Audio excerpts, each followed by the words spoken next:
នសែនខ្ញុំជាមនុស្សដែលមានគុណធម៌ហើយក៏មិនក្បត់អ្នកណាមុនដែរខ្ញុំសុខចិត្តឲ្យគេក្បត់ខ្ញុំមុនសម្ដេចតេជោហ៊ុនសែនថ្លែងថាសម្ដេចមិនក្បត់អ្នកណាមុននោះទេសម្ដេចសុខចិត្តឲ្យគេក្បត់សម្ដេចមុនសម្ដេចបន្តថាកម្ពុជាមិនបានយកប្រជាជននិងប្រទេសថៃធ្វើជាសត្រូវនោះទេសិនបើគេចាត់ទុកថាសម្ដេចជាសត្រូវសម្ដេចគ្មានជំរឿទេនឹងចាត់ទុកអ្នកជាសត្រូវថ្លែងចេញពីខេត្តព្រះវិហារនាព្រឹកថ្ងៃសុក្រនេះសម្ដេចតេជោហ៊ុនសែនមានប្រសាសន៍ថាខ្ញុំជាមនុស្សដែលមានគុណធម៌ហើយក៏មិនក្បត់អ្នកណាមុនដែរខ្ញុំសុខចិត្តឲ្យគេក្បត់ខ្ញុំមុន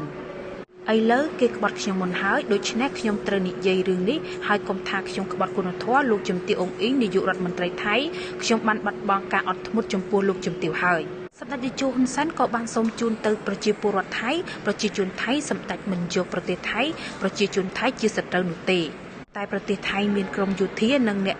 នយោបាយជ្រុលនិយមមួយចំនួនដែលបង្ករឿងជាមួយកម្ពុជាចង់យកកម្ពុជាជាសត្រូវសម្ដេចតេជោហ៊ុនសែនបញ្ជាក់ថាលោកជំទាវ អ៊ុងអ៊ីងនាយករដ្ឋមន្ត្រីថៃដើម្បីយកចិត្តសម្ដេចបាននិយាយអាក្រក់ពីមេតកខ្លួនប្រាប់សម្ដេចទង្វើនេះបាននៅកម្ពុជាជាអំពើក្បត់ជាតិសម្ដេចក៏បានប្រកាសថាកម្ពុជាមិនអាចធ្វើការជាមួយលោកជំទាវ អ៊ុងអ៊ីងនាយករដ្ឋមន្ត្រីថៃបច្ចុប្បន្ននេះកើតទេហើយកម្ពុជានឹងរងចាំធ្វើការជាមួយនាយករដ្ឋមន្ត្រីថៃថ្មី